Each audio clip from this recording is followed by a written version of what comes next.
Hello, and welcome to the Stubzcast. If you're new here, please like and subscribe and share on social media. Let's get as many eyes on this show as we can for the Xbox Pope.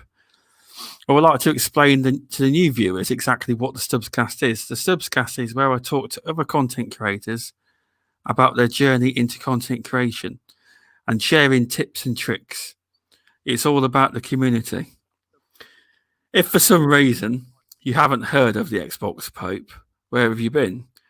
Xbox Pope is a massive force in the Xbox gaming community and the gaming community in general.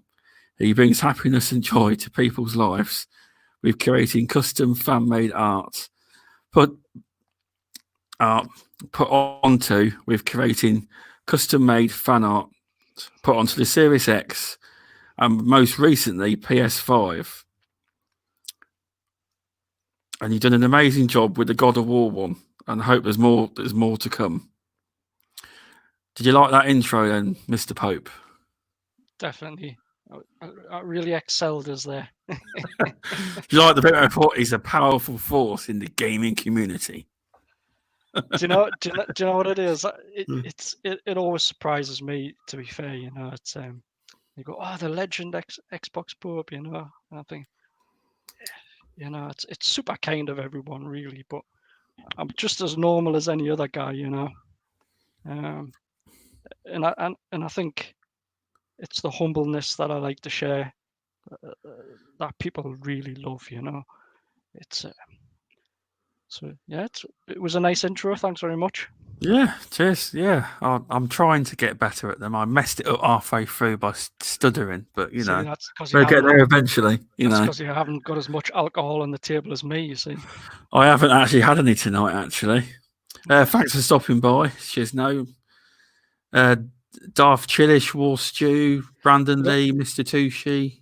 So I love the accent. So obviously, I don't know where everyone's from, but this is the northeast of England accent, quite famous. The Geordie accent. Yeah, the Geordie accent. Newcastle way.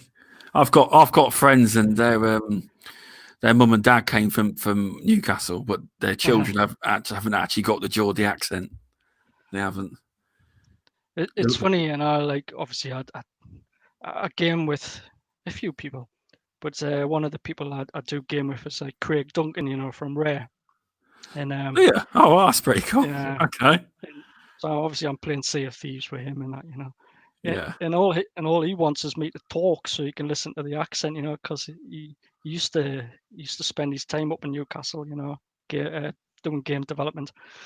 So he misses the kind of Geordie accent, So that's kind of nice. A lot of American people do actually for some reason they do actually love the British accent. Yeah. Apparently, Downton Abbey is very popular in America as well. They love to watch it. Apparently. And the thing is, when you think about England in general, like for instance, if I drove 5 miles down the road, it's a totally different accent again, Oh, it definitely is. Because a lot of people told me, I went Derby shopping one day, and some guy said to me, "You're from London, aren't you?" I said, "No, I live near Leicester." Oh, okay. Like, honestly, because for instance, just in my sort of area of the northeast, there's about 5 different ways of the accent in general, and that's just in a small part of the northeast. So you can imagine the further you go down into Manchester and Liverpool and further down into London, it's all English, but it has its own different twangs, different ways of saying things, Yeah, you're right, because it's because for some people, I mean, I know we were speaking about Daz before the show, but a lot of people can't understand Daz because he's also a fellow Northerner as well. Very strong accent, yeah. Yes, And we're talking about you, Daz, but in a good way. We're wishing you well, and we're all very worried about you. Yeah, we are. So it was it was a good little talk behind your back. It was, yeah, it was very good. It was all nice. It was. But no, it's I don't normally do podcasts for obvious reasons. Yeah. And I think I've always been fearful of my accent, just because it's quite strong, you know. But and generally, most of the podcasts I get asked to do are in America, which is a bit too late for me, you know. Yeah, it is. Yeah, you're right. I mean, when you're heading into your 50s, you know, your bedtimes are a little bit different to the young'uns now. I know what you mean. So some of them are really late. Some are like a lot of them start at midnight and like 1 a.m. Some of them start at 3. So it's a bit difficult. Nowadays I have to go to bed 11 o'clock, man. Otherwise, I kind of cope the next day. Oh, when I was younger, I mean, I'm only 35 now, and I used to go raving all night. I used to get back at 7 a.m, like dinner time and that. Oh, did you used to be a raver? Yeah, but I didn't. Be a raver back in my day. I didn't do the drugs, but I drank. But I used to go to a lot of raves. Is it confession time? Like, is it? No, it ain't. I never used to do them.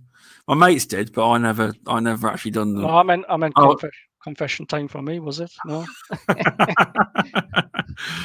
Xbox Pope's confessions. Oh, honestly, no. Do you know what it is? I had some crazy times when I was young, absolutely crazy. Definitely. But I think, but I mean, you also have bad things that happen to you when you're younger as well, you know. And one of the things I've always learned in life is, that they're your lessons that you need to learn, you know. And you're gonna have your heart broken in some cases, but it's to make you stronger for kind of what's to come, really. So as you get older, like as old as me, you learn to appreciate other people's problems like better. Yeah. So you can maybe help and guide them a bit easier. And that's kind of what sometimes I have to do as the Xbox Pope, you know. People only see the fan art, they don't see the things that I have to do behind the scenes, you know. Hearing people's stories, responding to people's stories, and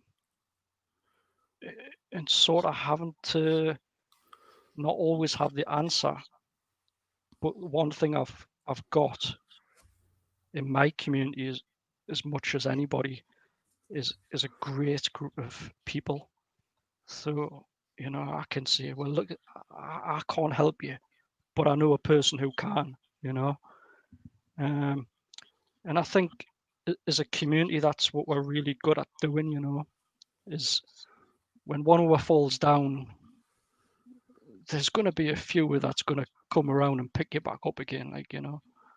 And that was the lesson I learned a long time about not just Xbox, not about PlayStation, but just as a gaming community.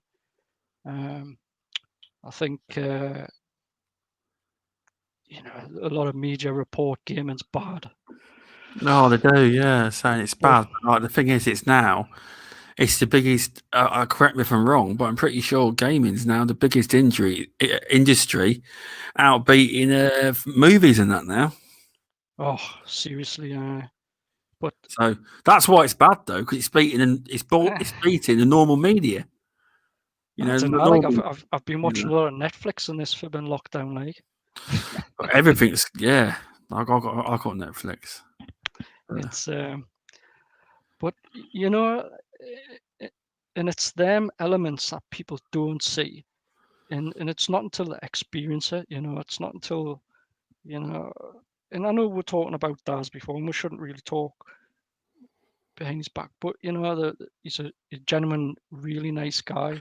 He is. He's one of them community. He's one of the community's finest. I mean, when I got the text, what happened to Daz? I was cut up about it, but he's making recovery slowly but good, from what I understand. it's and so everyone got rallied round for him. There's especially these past couple of weeks when Mix are closing down, and these crazy things that we've been reading, not nice things that we've been reading, I should say. No, exactly. The thing is, we've all grouped together still. Obviously you're going to get some people who's going to give you some shit, but at the end of the day, the majority outrules those sort of type of people, and one thing these people need to understand is, like I said earlier on, they're going to have their hearts broken, but it's going to make them stronger. It's going to make them better. They're all moving to Twitch now. Yeah, the funny thing is, a lot of the partners that they were talking about, they're all moving back to Twitch. That's but the funny thing. Is, like I've seen a lot of their comments and stories and stuff, and it was like, how we're going to start, how we're going to rebuild, like how we're going to, like I'm fucked, if you know what I mean. Like, and it was like, yeah, but I know. What you've learned through Mixer, you just take that knowledge with you, and if you've built up a community like what I've built, you're going to have people who your true friends are going to follow you wherever you go anyway, It's true. So you'll rebuild, but it just means all the lessons, all the mistakes that you've learned from one platform, you can ignore into the next, Exactly. and develop as a better person, Yeah, it's true. I mean, I've seen videos of girls crying and all sorts. You're saying, "Oh, they've destroyed my world" and all this, and you're not, if you've got a true fan base, like you say, they will follow you. It's one of them. If they don't follow you, it means you didn't really build a true community. Do you know what I mean? Do you know what it is, Stubbs? I mean, I've got a lot of following, and I get. You have. That's an understatement. The thing is, like, it's odd because a lot of people say, Pope, you should have like more followers. You shouldn't only be like stuck at 20K or something, But and it's not about the numbers. It's about the people who follow you, and that's what you've got to focus your attention on. Especially if you're trying to build up a community, if you're trying to build up a brand. And unfortunately, and I'll say on the show now, I'm really sorry for all the people that I can't speak to. But if you're in my world, trying to do your day job, trying to do your family life, trying to do hundreds of fan art, trying to do it in like. I think one of the things you mentioned before is your notifications on. I've never had my notifications on. Yeah, because I reckon your phone would probably die in about 5 minutes if they were on. I've never had so 6 years I've been on Twitter. I've never had my phone on notifications for at least 5, because I can get 1,000 likes in an hour. Could you imagine like my phone if I had notifications on? Oh, I reckon the battery wouldn't last very long at all. But and then I'm getting barrage from Facebook. I'm getting barrage from Instagram. So it is hard. It's hard to communicate with everybody, but I do try my best to at least say a thank you, or reach out to people. And you've seen the list. I have. Yes. I do create lists because I don't. Unfortunately, I can't do fan art for everybody, but I do try my best to at least do fan art for the majority, let's see, and sometimes I get a lot of criticism because it's like, what the people don't understand is like I've designed the fan art around the person that I've done it for, and they go, oh well, I would have had like yellow buttons, I would have had like a different logo on, I would have had. Listen, when it comes to design, and I've been designing for 30 years, like there is no right or wrong answer. And if I designed around pleasing that next person, then the next person that comes along goes, oh well, I would have had green buttons. All right, I'll change it for you then. So like it would just spiral out of control. So I think what people need to understand is that just if you like it, like it. If you don't like it, just move on. But I've learned many years ago, well before I did fan art, was you're never going to please everybody, like never.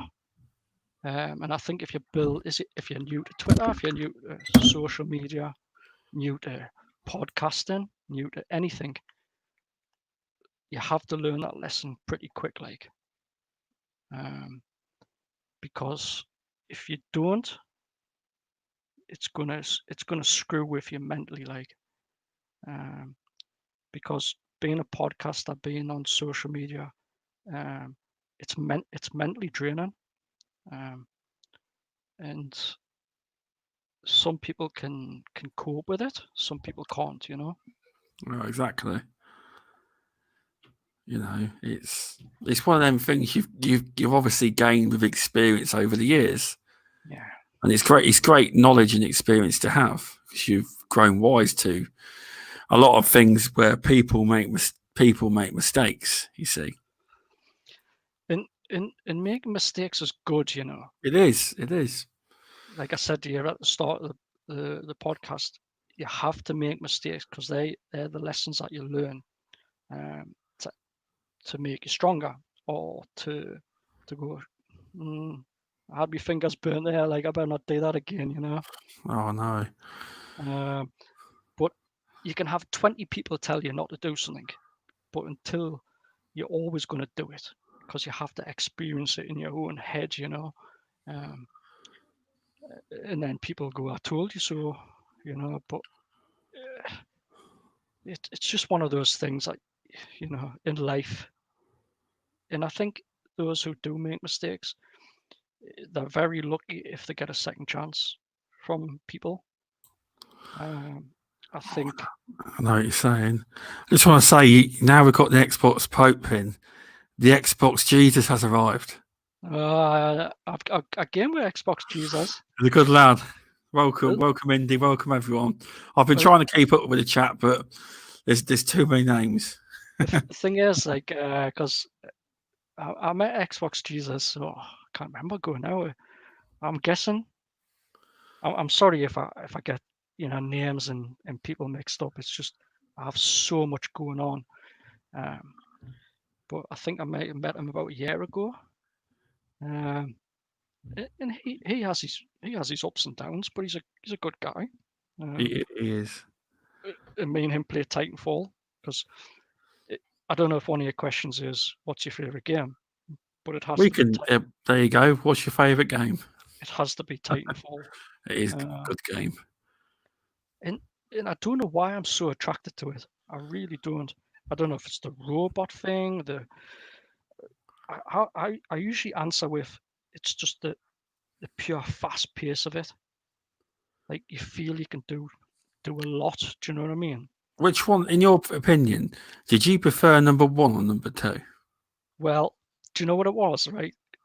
I've played a lot of 2. Yeah. And I kept saying, nah, I like 1.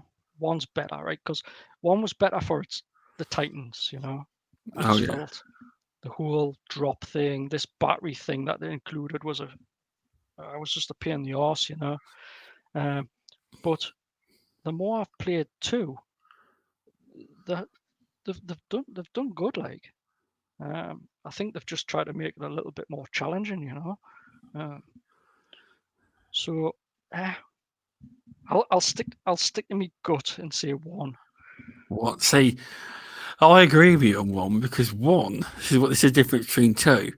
1 was actually ran off. They actually had dedicated servers, because it was only on Xbox, whereas number 2 is on EA servers, because unfortunately they got bought by EA. Exactly. That's an IP. If a different management were involved, they should have had Snap Respawn up, but there were different times for the company, weren't they? Well, the thing is, right, if they brought a Titanfall 3 out and it was equal to Titanfall 1, that would be it for me. Like, I wouldn't People buy want any. it. I wouldn't buy any other game. I would just play that.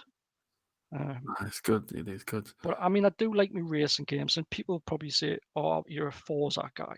But actually, I'm not. I'm a Need for Speed guy. Oh, are you? Okay. Yeah, I love it. One of my favorite Need for Speeds was Hot Pursuit. There was just something about the game where you could kind of like, it was like the bad cop, good cop thing, Um, and you just had so much equipment that you could disable cars, or you could drop little stingers or something, and I just found that great, because not only was it a driving game, but it just had them little extras in there. So yeah. Oh yeah, it's good. I mean, the thing is, it's like, because everyone thinks Forza is the best, but if you like that Need for Speed, then I think that's, it's the whole cat and mouse thing, especially the later Need for Speeds. The more modern ones, I'm not so geared up. I'm not so geared up to playing, like, But I do like the old style Need for Speeds. I think I first played that on PlayStation, probably. What, PS1, PS2? Yeah. PS2 probably. That's when I I've still first got played I've it. still got a PS2 in the Oh garage. yeah, Yeah. great machines. You need to fire it up again and play Tony Hawk's. It's it's well boxed up somewhere. Yeah. And do you know that, like, because I don't really do the console war thing, Yeah, good lad.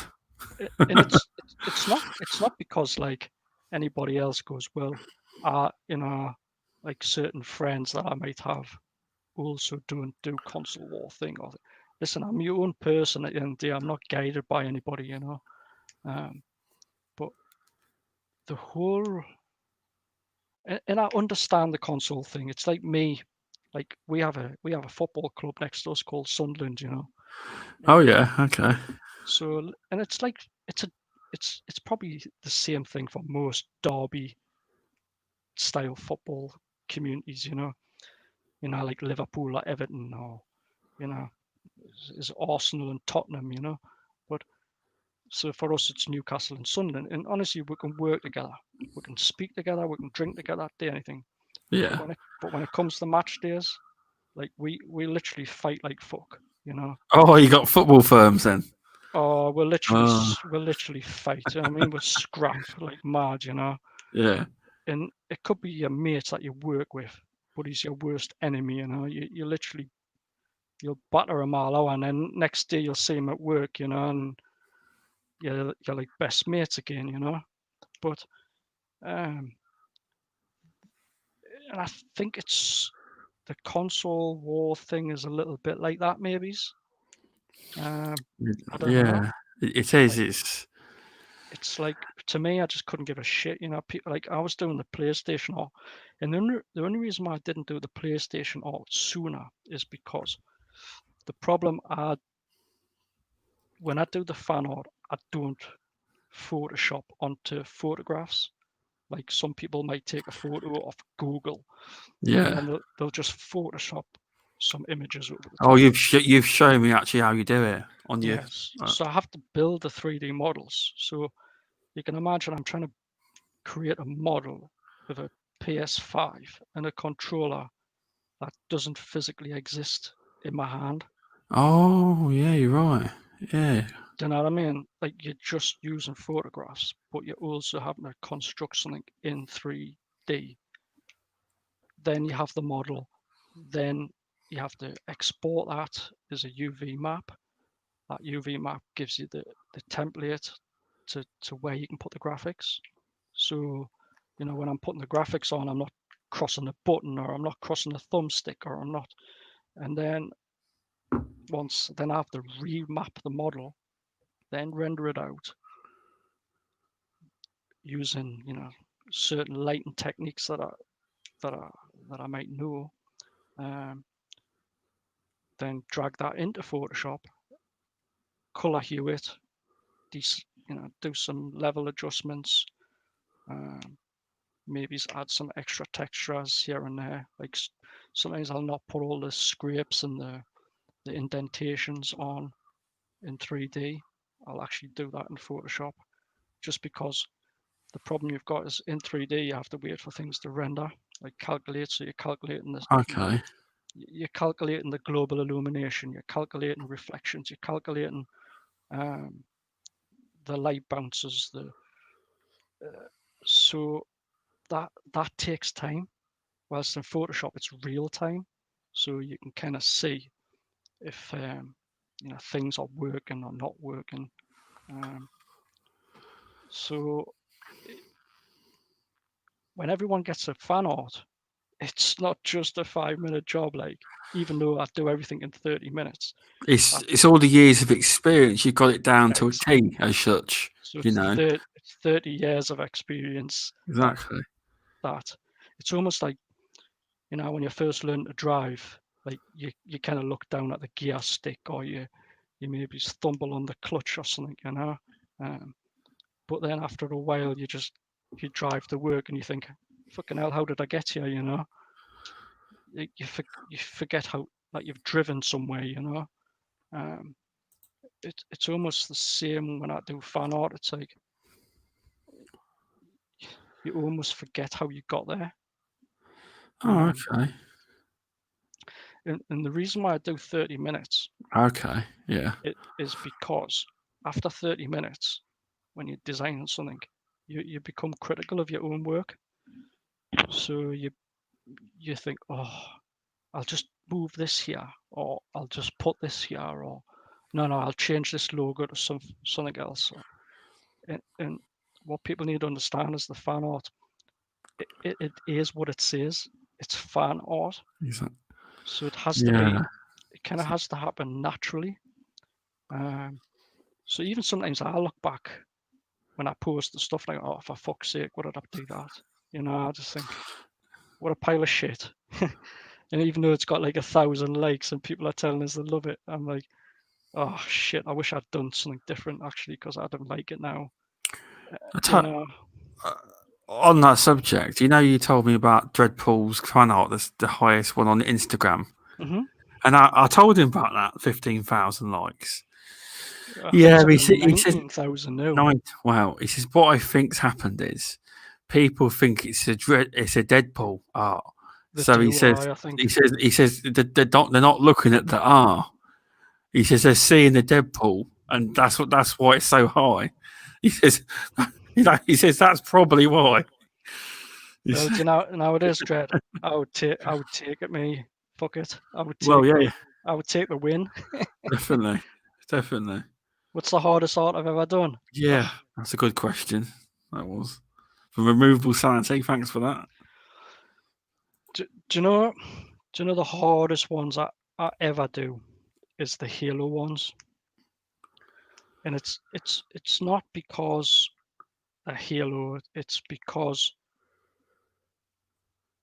and even the Gears ones sometimes, it's because I know the community are so hardcore passionate, and like, if I was to put the wrong icon on, the wrong logo, the wrong. You got to look into the law, make sure you're right, because they will analyze it and everything. Honestly, like, in going back to me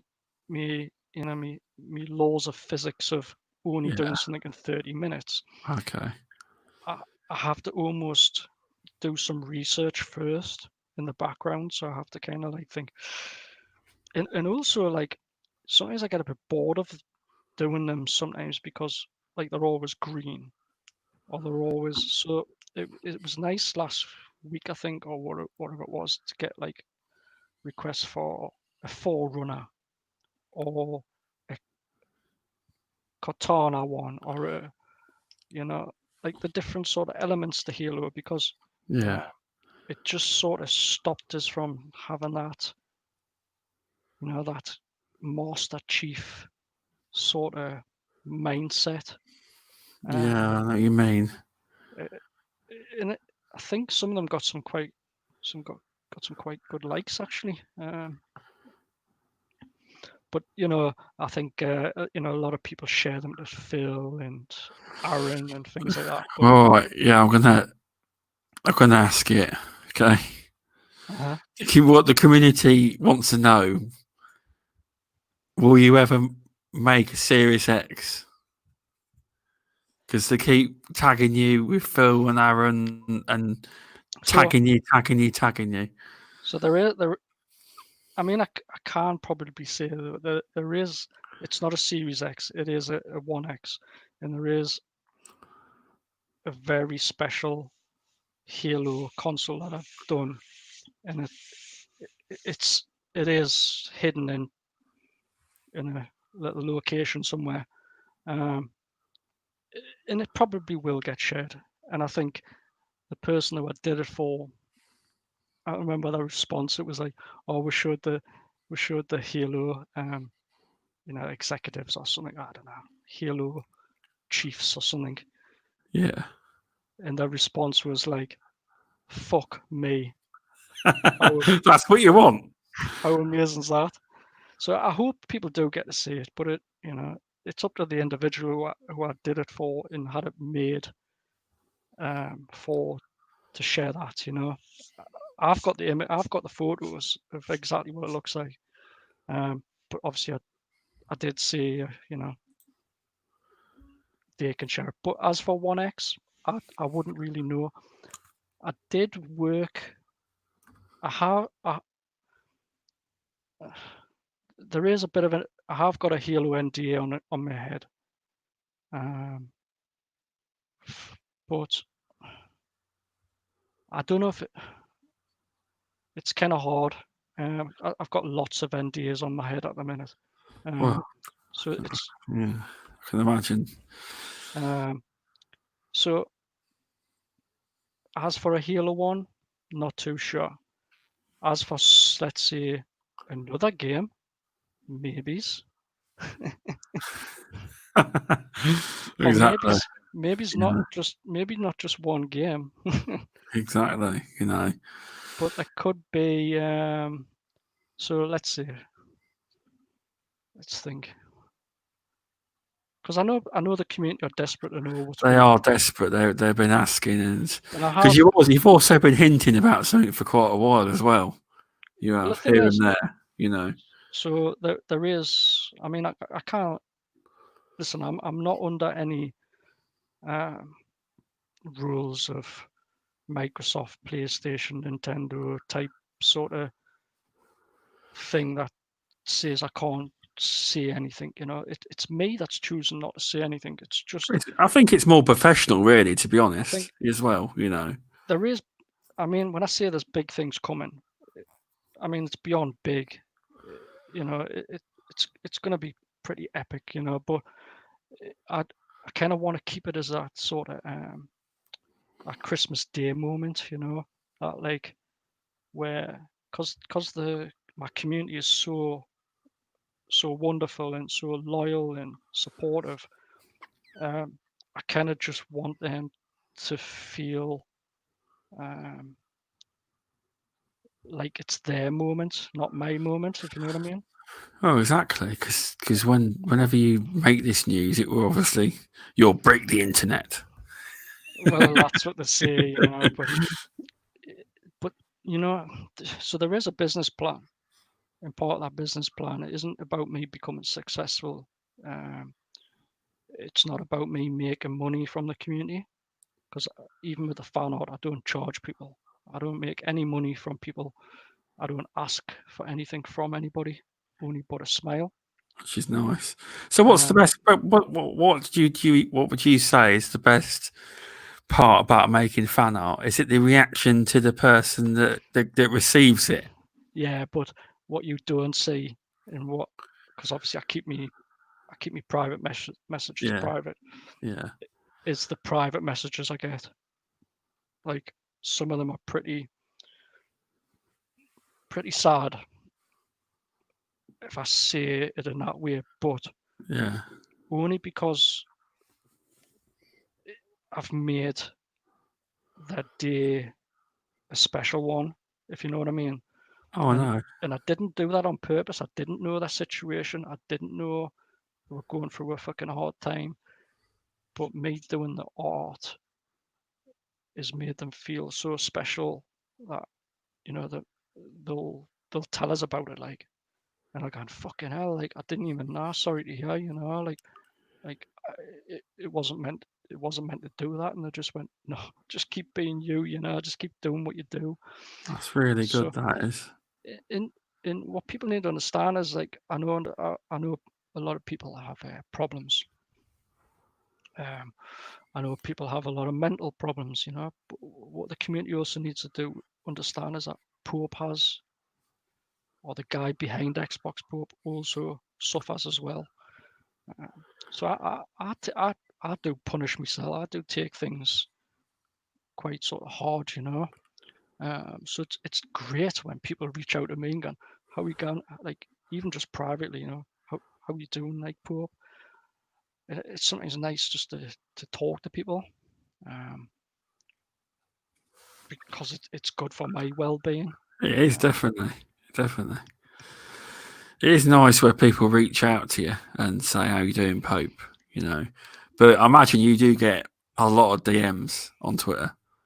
Yeah, I mean, on Instagram I can get up to 1,000 messages a week. They're not switched on, though, are they? I turn the fuckers off. But you can message you, but you just don't see them, do you? Probably. Yeah. It was getting too much for us.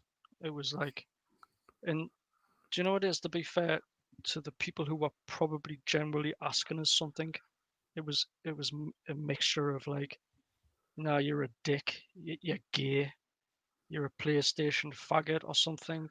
Oh, really?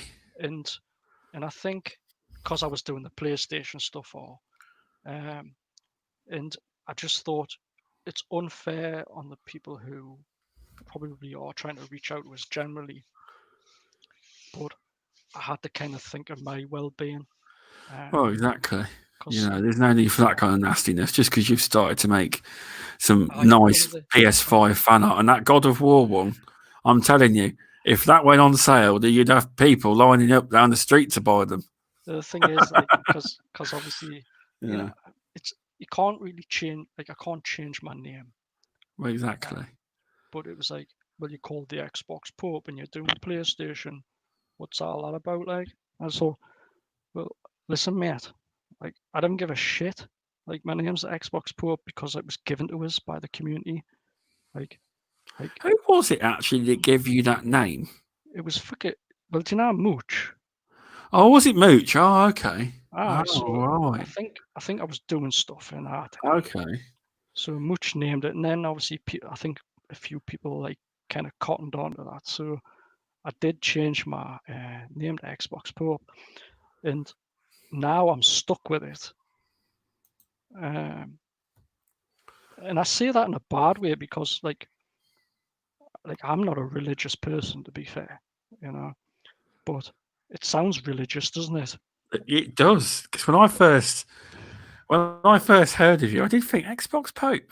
But then I realised that you made fan art, and I was like, I don't think that's religious. But then I kind of switched it in my head. I kind of thought, well, maybe it doesn't mean religion, and maybe it just means he helps people. Do you know what I mean? So that's kind of like how I treat it now. And to be fair, most people, like, call us Pope, so, like, the Xbox bit stays there, you know. But yeah, it's very bizarre how it all came about. But if I changed it, which there is a second Pope that's coming. A second Pope? Well, because you and your alter egos. No, because he's the guy. The other guy's the one that's doing all the controllers. You see. Oh. He's the business Pope. Oh, another Pope. We've got two popes. Yeah, because there is real controllers coming out. That's what people have been hinting. That's what people want. There's been a few comments in the chat saying we want Xbox Pope controllers, because you got people excited about. What year was it? XO18 or XO19 where there was one of your controllers was shown off Do you know what it is? So the problem. So I'll tell you in your stream and those who are listening. So there is controllers coming out, but so there's my way, but then there's possibly another way that are coming out. So let's say I just talk about my way first. Yeah, talk about your way. Yeah. So my way is there's going to be 10 controllers. So, wow. And they're all different designs.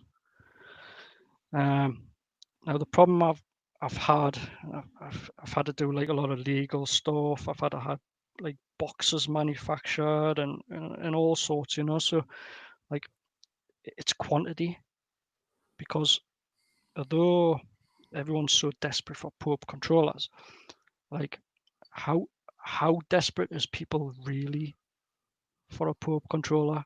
Because like if I get these made, I don't know, in China, let's say, yeah, I have to have limited runs just for the sheer production levels, you know. So if I say, right, I'm only having 200 controllers made of each one, yeah, but unfortunately, because I'm only manufacturing 200, like that cost per controller for me and the packaging and the other surprises I've got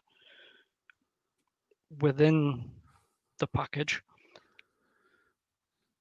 that has to get reflected on the community. So the struggle I've kind of had was, you know, being able to say to someone, well, you're going to have to pay this amount of money if you want a Pope controller. So, you know, I am in a difficult situation at the minute where I'm trying to keep them as affordable as possible, still give the guts that I want to give back to the community. And what I was trying to say earlier on, before we quickly change, was it's not about me making money. It's not about me, you know, I don't know. Let's say I made £500,000.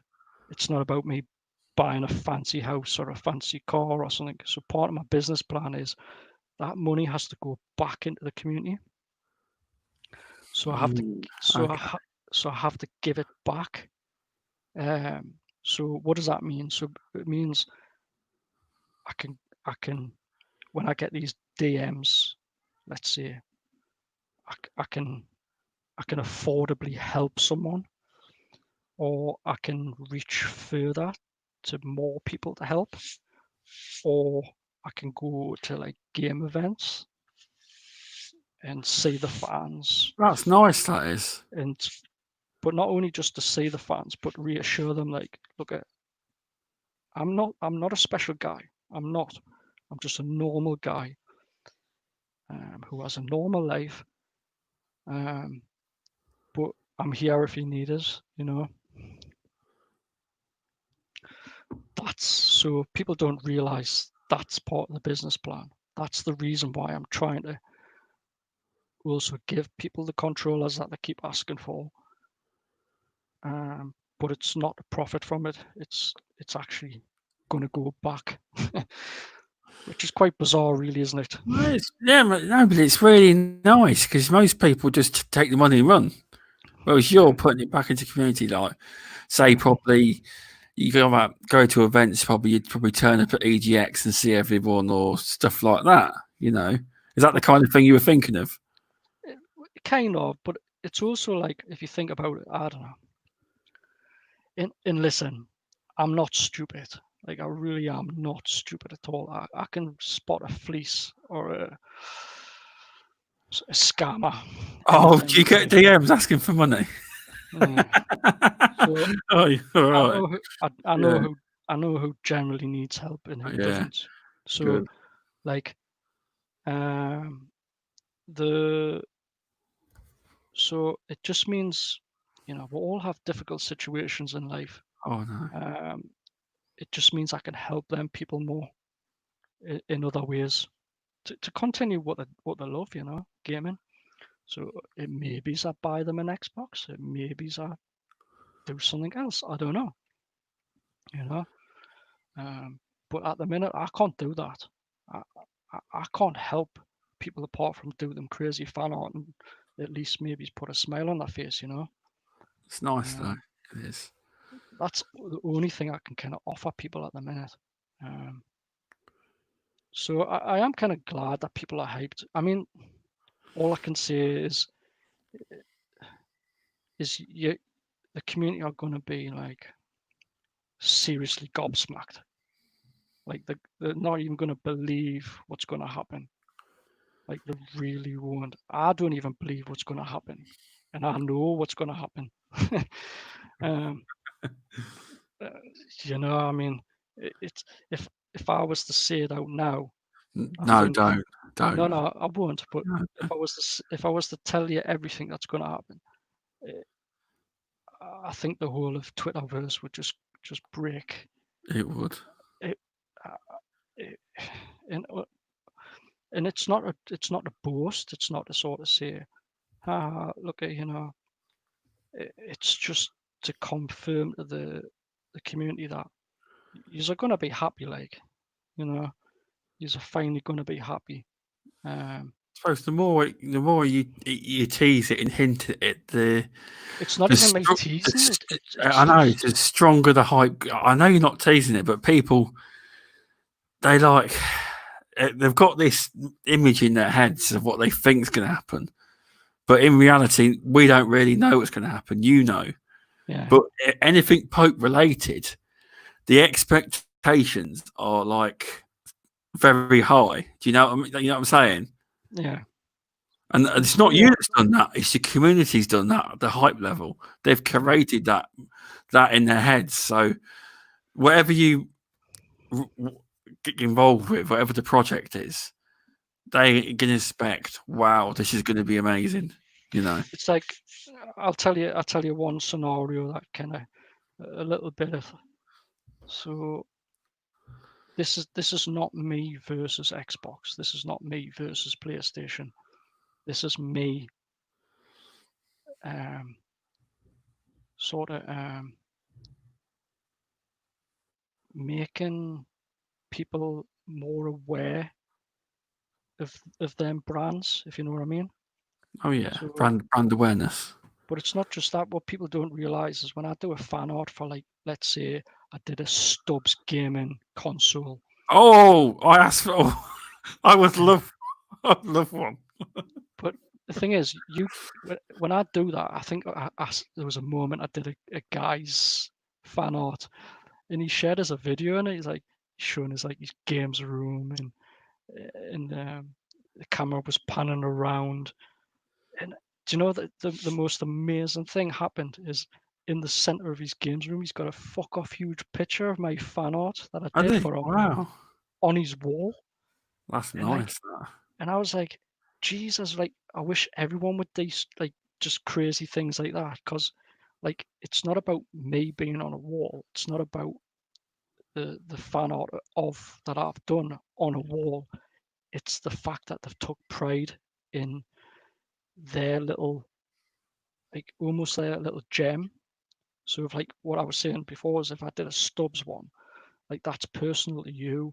How you deal with that fan art is entirely up to you, whether you print it out, whether you stick it as a screensaver on your phone. Like, it's entirely up to you. Like, I'll lose ownership after I pass it to you. It's like, because I have to move on to the next one. But seeing you kind of like, look at Pope, look what I've done. It's like, it's me fucking screensaver, or it's me. Like, I sometimes see people have them on the avatars, and it's great, like, to see like people take pride in them. Well, it's nice. I mean, I've never actually thought about ever. I've seen your fan art years ago, and I never actually. I didn't want to like reach out and say, "Can you make me one?" But I had considered asking you for the Stubzcast console one, but that's up to you if you want to make one. I'm not gonna. I know you're busy. Well, it probably will happen. It'll be a surprise, but definitely will be. Not only when when I do these for the streamers or the YouTube people or Twitch or whoever it is. If I was to put a tweet out and say, follow this guy, he's a fucking really cool guy, or this woman, really awesome. Their streams are spot on. They're not just gaming, but they're educating the audience. They're doing so much more that maybe people don't see. If I put that tweet out, it'll just die. It'll just be whatever. But if I tag a picture to it, if I tag a fan art to it, then people see it, people notice it more. So also the fan art is my way of shouting, if you know what I mean. So exactly. It's like, so it's me saying, no, like, you seriously want to fucking check this person out, like, because they're proper good, like, Yeah. And that's sometimes what people don't understand about Pope's fan art, is it's trying to shout, it's trying to say, look at me, but not look at me as in the Pope, as look at me for the person, Exactly. And I know a lot of people want these things made, but unfortunately, a lot of the stuff hits copyright, Yeah, I would have thought you can't just say, right, I'm going to make this, but I suppose there's red tape. You've got to get permission off whoever owns the IP, then the publishers, then the. But there is licenses coming.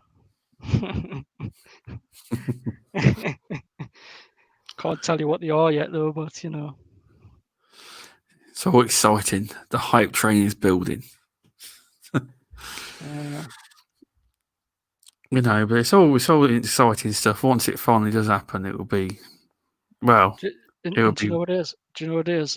I'm under no illusion is it could die just as quick as it comes.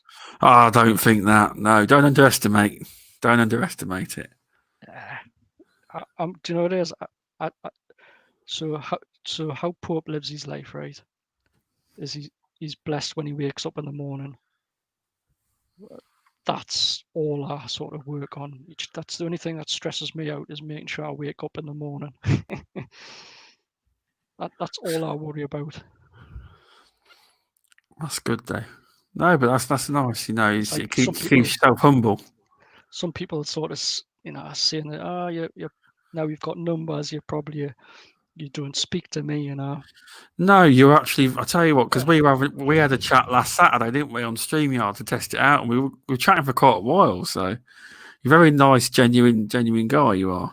Listen, but Removable Insanity's got a theory on your project. So when we get in the Xbox Pope boxes. Actually, I think Jade was it Graphic God. He did some. Did he? I think he did some boxes. He did some bedding, like towels. I think what it is, if you put your designs on, I think it's redbubble.com. Whatever they sell, you can if you put your designs on there, you can pick what you have. Exactly. A lot of people have been getting the people who wear masks now. They've been getting like the Retro Renegades and all the different shows on the masks and stuff. I think as well, like, if I can speak to you, I will speak to you. But generally, 9 times out of 10, I'm not trying to ignore you. I'm not trying to sort of disrespect you. It's just sometimes you don't realize how much shit I've got going on. It's just like some of my days can be super crazy. When I'm in Teams calls, just in my day job, like my day job, I'm designing for some of the biggest brands in the world. Like it sounds. When I'm designing for Boss and Lacoste and Dolce Gabbana and Coca-Cola and fucking Duracell, or like so many big brands, like I'm not just talking to the guy down the road. I'm talking to like the CEO, like the president of the brands. It's like it's top level stuff. Like so. Like I can't ignore these guys, you know what I mean? So like sometimes I've got to dip out and deal with scenarios. I'm dealing with like I'm designing like billion-dollar designs. So that's a quite interesting question here. So how did you kind of get into that? I don't want you to tell me how you actually where you work for or whatever. How did you actually get into that? Were you artistic from an early age at school, or was it just a thing you stumbled upon and you got into it? Was it? So yeah, it was funny because obviously I was a bit of a tour rag as a young child, you know, always in and out of trouble, let's say. And Yeah. Yeah. So one of the things that I always struggled with was reading and writing. But like back in my day, like you didn't have special teachers, let's say, or you were just called stupid, or you were called, God, just gone in the stupid class, you know. So it wasn't until I re-entered college at a later age that when Tom, like, or poor Tom, whoever, like, we think you might be dyslexic, you know. And I was like, well, I didn't even know what that was, you know. I just thought I was stupid at reading and writing. And Okay. so I had to do like all, you know, the proper tests. And if I was like, so I averaged for reading and writing of a 9-year-old. Well, it wasn't when I'll be honest. When I was at school, I didn't get called dyslexic, but I didn't do GCSE maths and science because they didn't think I could do it. But they never actually called me it. But I used to have help, like what you probably would. You Well, know, back in my day, I didn't get any help. they used to help me, but you know, you were just put in a stupid class, and then you like that was it. And I then bet, and then people took the Mickey, and I bet you got into some fights over that, didn't you? well, that's how you ended up fighting all the Yeah. time. But the thing is, like, it wasn't until I went to college that they sort of give us a lot of help. Okay. And then, so I got my degree, years of, you know, getting like top marks. I even did a project for the Queen. Wow, nice. And I got presented with by Prince Charles and everything. Really, that's really good. Huh? And then I remember leaving university and stuff, and then like sending out CVs, like 500 CVs, and like only one person actually give us a job, you know. And then after that, I just kind of got headhunted, and that's kind of where I've stayed at the same company, really. That's nice, that is, to be actually headhunted. Yeah, but I mean, I've worked with some of, like, you know, when I worked for the Olympics, it was like working with some of the, you know, the stars of like Usain Bolt and all these type of crazy people. And when I'm working for Duracell, I'm hanging around, you know, like some of the top people of one of the biggest companies in the world. Or when I'm working for the fragrances, it's like the Hugo Boss models are walking around and that, you know, like the ones that you see on That's the ones that you see crazy. on the TV, you know. Goodness, but that's. Well, I suppose now you probably become numb to it because you're used to it, ain't you? That's it. I remember my son used to go, "Oh, my dad designed that," and it would be like, you know, something that you see in a supermarket or something, you know. And like, I was like, aye, whatever. Because, like you say, you just become numb to it, because once that project's finished, you just move on to the next one. Oh, exactly. And I think that sometimes when people ask us the question of like, what's your favorite fan art? Like, I don't have one, because that's why I didn't ask you that, because someone did actually. Mr. Tucci asked, yeah, and I watched the show from the previous. Is it Fresh Movement you're on?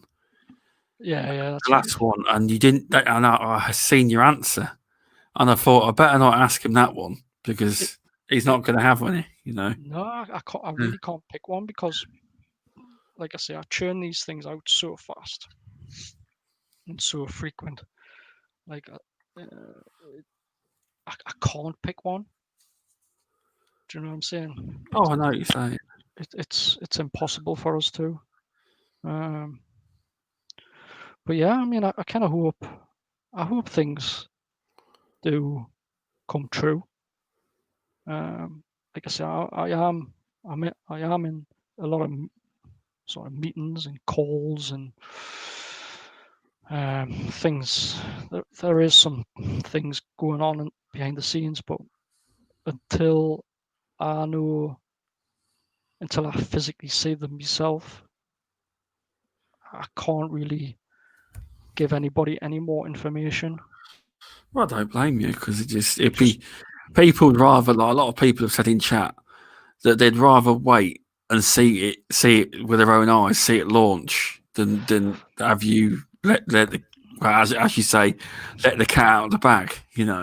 We are trying for this year, but unfortunately, it may be more so next year, only because just COVID and stuff like that. It's just caused so much fucking aggro, not just to me, but a lot of people, even people financially, and it's unfair. I feel like it.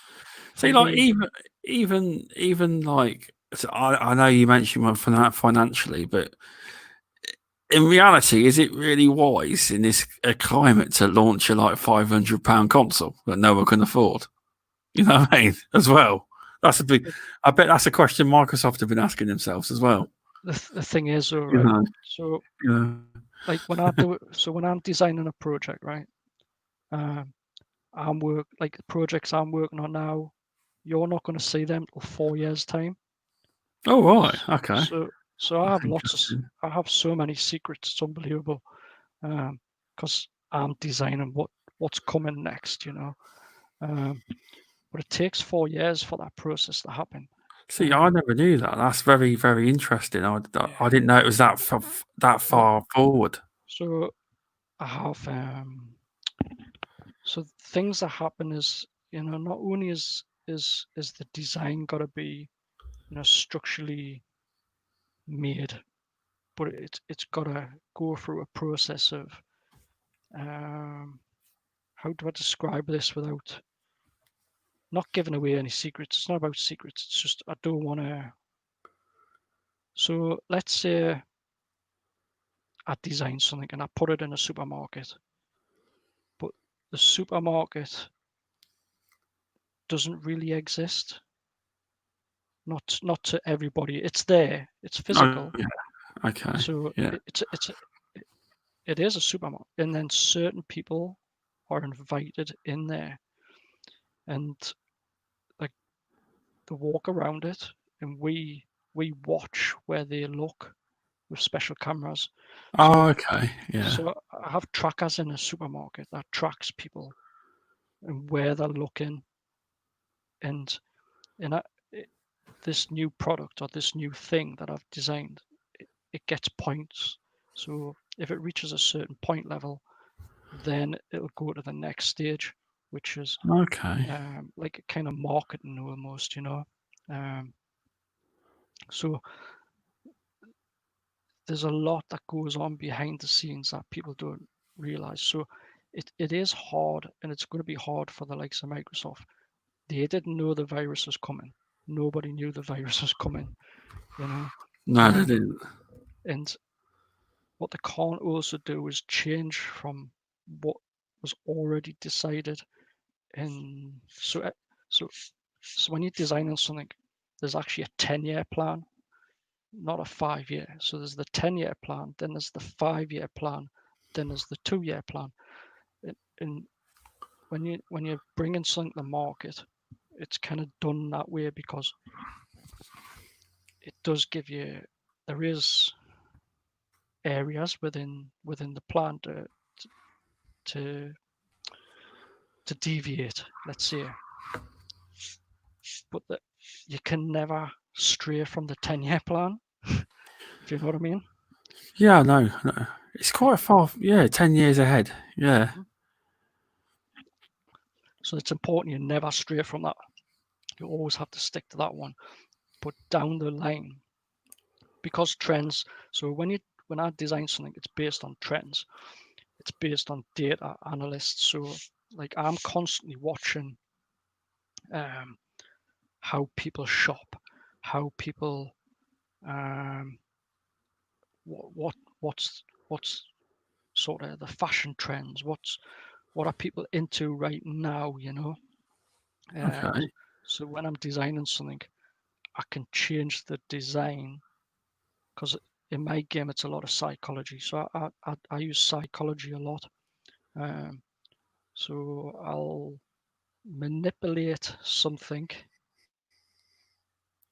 to do Okay. something where you impulse buy.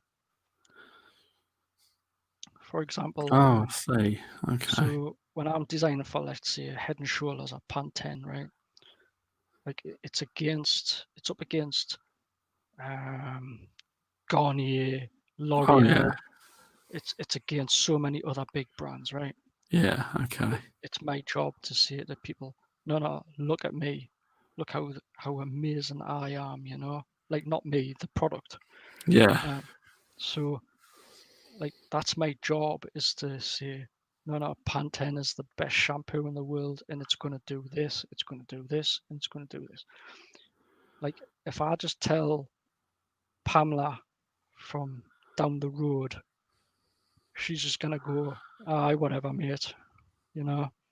So I have to kind of convince these people. So there's certain techniques that I use, psychology, to almost not brainwash, but I subconsciously do things to people's minds that that convinces them that that's what they want. It goes very deep. Oh, it sounds something obviously that you've learnt over the years. It actually sounds very difficult at the same time as well. Yeah, it's yeah. But to The, you, it's probably not. You know. no, like it's going back to the driving the car thing. You know, Yeah. you forget how you drive. You know, but yeah. So one thing you'll notice in supermarkets, maybe people in the audience might know, is that in every 2 years we'll switch some of the aisles around. So what once was the snack aisle, or let's say what once was the bread and milk aisle, now Yeah. snacks. Like I designed for Pringles and Kellogg's. So Oh, okay. it's like, so we change the aisles around only because in your head you know, like I know you're going in for bread and milk, right? I'm going to use reverse psychology next time I go into the supermarket. I'm So going to like, it's Pope. He's out to get me. He so wants me the to buy everything. so I target the essentials. So basically, I know what essentials you need on a daily Yeah. basis, or let's say a weekly basis. So then I utilize them Yeah. essentials to my advantage. So I um I, I force them essentials as my leverage to push you towards the target that I need you to look at. But then it's my job not only for you to buy the shampoo, but then what we call is like a T-tattoo. So it's Oh, a okay. so it's a trade in, trade up, trade across. So then I have to say, yeah, but if you buy this shampoo, like this conditioner that goes along with it Oh, is right. gonna really sort of make your hair like luscious, you know. But then if you buy this mask and serum, oh, like you're gonna be like almost model like, you know, like it's You're shit. right. But Wow. that's some of this crazy stuff I do in my day job, you know. Very interesting because it must work. Because I must say, when I do go for bread and milk in a shop, I normally come out with more than I went in for. You Yeah, know, yeah. so it works. You know, And that's basically what I do. So exactly. you can blame me for I will. when that's why we put Duracell batteries at the checkout, you see. Oh, I tell you, you lot were toys, kids' toys. About and I swear there's a deal between the toy companies and the battery companies. Yeah, yeah. Well, you know the biggest toy manufacturer in the world is Who's that then? McDonald's. Really? Oh, I suppose McDonald's. Happy Meals. Yeah, so they use the Oh, toy. They use the toy to capture the child, his impulse to need the toy. They don't want the burger. Oh, my kids don't actually. A lot of the time, they're not actually bothered about the toy. Sorry, the bloody burger or chips. They hardly touch it. And I want to play with this toy. Exactly. So it's going back to the psychology thing. So exactly. we use the toy, and then what happens is, as a parent, you as a parent will try and be strict. You'll go, no, I'm the boss, I'm the dad, I'm the mom. You don't tell me what to do. But kids will always go on and on and on to the point where you go, right, fuck it, let's go and get your McDonald's. They're building one in my town at the minute. So it's all psychology that and we deliberately do it, as designers and marketing, and it's like I explained. So let's say you had a $20 watch, yeah. Yeah. So like I've told you this watch is $20, right? Yeah. But what happens if I showed you this watch and I didn't tell you it was $20, but I want you to think that it was actually a $2,000 watch? Well, you would be able to look at it and go, fuck it, like that's just like a cheap watch, you know? Yeah. But what happens if I put it next to a Rolls Royce or a Ferrari? Like straight away in your head, you agree that is an expensive watch. Do you know what I'm saying? Yeah. Because psychology, a lot.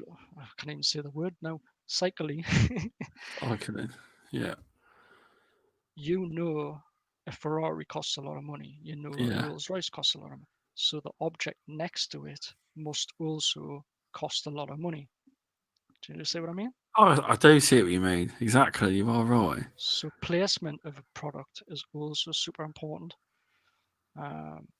So you probably find a lot of the things that are placed in store, they would be in like exclusive areas, only because subconsciously you know, like that's the best place to have your product, you know. Oh, exactly. I mean, it's very interesting. This I didn't know any of this stuff went into. I didn't know any of this stuff went on at all. Yeah. I just thought about stuff like, well, a lot of the time they get you in with a new product comes out, and the first thing to do a lot of the time is put it on offer. Because I don't know, because my missus comes back with it. She'll come off if it's something that's on offer, it's new, it looks good. She'll buy it because it's cheap.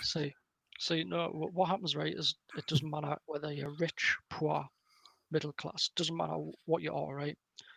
There's 4 shopper types. So everybody in the whole world falls into these 4 shopper types. I know, like obviously I know what the 4 shopper types are. So all I have to do with the product or the brand is twist it to suit one of them 4 shopper types. So like for instance, your wife, she loves like, so we would call her like, I don't know, bargain Sue, let's say, you know. So Yeah. like all she goes out when she shops is for bargain. She loves the 2-for-1s. She loves the free promotions, the coupons, the so-called, you know. Then we've got Yeah. like the like simplistic palm. So simplistic palm is someone who just goes in for bread and milk. Like they couldn't give a shit about anything. They just go in. They just want simple things, you know. Then we've Yeah. got tech. Then we've got tech savvies. So tech savvies are the ones who like they just want the latest and greatest, you know. Like if it's new, fucking want it. If it's cool, fucking want it. Like Yeah. they just don't care. Then the next one is brand loyalists. So brand loyalists, like they will not change their brand. They're either Xbox or they're PlayStation. Like that's all Yeah. they are. Like so once you adapt your marketing or your strategies to fit into one of those shopper types, then you've got them. Like you can just sell your product all day long. Another trick that we'll do is we'll introduce a third brand. Um, so we know which brand we want you to focus on, and it's the one that's produced. They've produced like I don't know, let's say 7 billion of, you know. but we'll introduce a third tier, a more expensive tier, but all it's got in it is like an extra button or something, and it's slightly overpriced, and we deliberately do that. So like you go, hang on a minute, so this one costs $200 more, and it's only got one extra button. And what does the button do? Or will it just like it sends stuff to your Instagram or something? Yeah. Oh, well, fuck that. I can do that manually and save myself £200. Fuck that. Exactly. Yeah. But all I've done is I've just deliberately tricked you into buying the brand I want you to buy, and you don't buy the cheaper one because you go, hang on a minute, like that's cheap as fuck. I'm gonna buy the middle one. There's loads of things that we do. I tell you, it's very interesting because I never thought of any of this stuff while going shopping now, but I will now. I'll be like, right, I'm not giving in. It's like I can slow people down by changing the flooring. I can speed people up by changing the flooring. I can convince people something's fresher by changing the lighting. I can convince people to feel different by changing colors. I can do so much to convince you that you should be buying something. It's very, very interesting. So you're the man that's going to make sure all the shops are going to sell out of the Xbox Series X this Christmas. No. People say, "Oh, when are you going to employ Xbox Co-op?" I mean, that would never. No, I meant in all the shops. Make sure they buy the Xbox. The thing is, man, they've got I'm joking. To be fair, to Microsoft and Sony, they've got some amazing people. Like I know they get a lot of stick. Yeah, they do. A lot of people say, "Oh, that marketing shit and all this." Nah, they're very clever, and I think the reason why I give you descriptives is just so people can go away and think, "Oh, well, actually, they're not that too bad, are they?" And like I said at the very start, there is no right or wrong answers. There is no. You're right. You're never going to please everybody. It's true. You're never going to change people's perceptions of what they truly want. Like this guy is like if I had 10 people and I give them all a free strawberry ice cream, there's only going to be like 5 that will probably take it, because the other ones will be, well, I'm allergic to strawberry, or well, I can't eat artificial fucking such, or I've got sensitive teeth and I can't eat. So like you're just never going to do it. So exactly, it's one of them things that we've marketed. The thing is it's like that stupid console war thing. There's still people to this day that say Xbox has got no games. You're just silly in there. They clearly have, just that you don't like the games. Exactly. Do you know what it is? I'm happy playing fucking solitaire, man. Like, and half the time when I'm stuck on a plane somewhere, going to a different country, like that's all I play. Oh, that's interesting. That is. Well, because what's the point, Like, I'm not really going to get in depth into a game, Exactly. You as well just kill the time by having a few drinks on the plane and playing some cards. Oh, you might as well. Might as well enjoy it. If you like solitaire, that is. But, I think a lot of people don't understand the power of like indie games. Like indie games are so powerful. They are. Indie games are incredible. Because some of them like are done by let's say I don't know, someone in their bedroom or something, or like 2 guys. And do you know what? Some of them are fucking amazing. Like you think they are. It's incredible. Because you ever tried that? I know people must be sick of me bringing this game up. Have you ever tried What Remains of Edith Finch? No. It's on Game Pass at the minute. Been on there for ages. It was made by like 15 people. The story though, it's bloody incredible. It's a sad story though in the end when you find out you play it, but it's a good one. Oh, it's I just, and I think Game Pass gets a bit of stick sometimes, for like, oh well, I got it for $1 or something, or I paid £1 for it, but once it goes full price, I'll be sacking it off, But like, I won't. Once my deal comes, you know, they done that thing where if you stacked your Xbox Live and you stacked your Game Pass, they like doubled it. Well, I'm good till the halfway through the year next year, so once it actually does end, I will pay for it because it's worth it. I think it is. Do you know what it is? I'm hopeless when it comes to things like that. I never did it. I just paid for the fucking thing. That's fine, Do you know what it is? Because 9 times out of 10, I'm not a hardcore gamer because I just literally don't get time. Like what you've got to remember is it's different for me at the minute because of lockdown. But like one day I'm here, next day I'm in Brussels. I'm in yeah, Italy. because you're right. Because sometimes I seen you tweet, and it was this before lockdown, and I'm sure you took a picture of the Duracell building, saying I'm going to see a client, and you do put on Twitter a lot that you fly around the world to see clients. You do, or you did beforehand, obviously. Well, there's even scenarios, man. Well, I've like left my house, I've went to work, I've sat at my desk, and then like 2 hours later, it's like, oh, you need to go to Belgium. All right, when? At 2 o'clock. What, today? Like, yeah. No shit. Wow, And then good. I would have to come back home, pack a case, go to the airport, fly to Belgium, and then just find me a hotel. And then even certain times where over the years I've been to like Germany or something like that, and then I've been getting off a flight, get the train to the station, trying to find my hotel, and then a fucking terrorist is walking around with a fucking chopping axe trying to kill people. I was like, Shit, you were there. yeah. Bloody hell. Well, I posted a video, man, and like Oh, that I was the probably terrorist, forgot. but it was Goodness.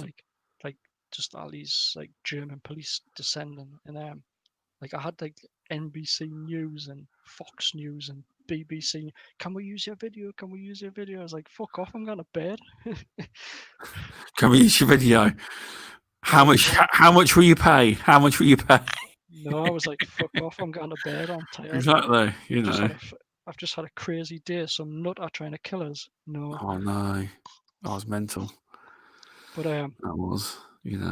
So it is hard traveling sometimes, and being away from your family and yeah. But I've been doing it so long, you just get used to it. Well, I suppose you do. It's one of them.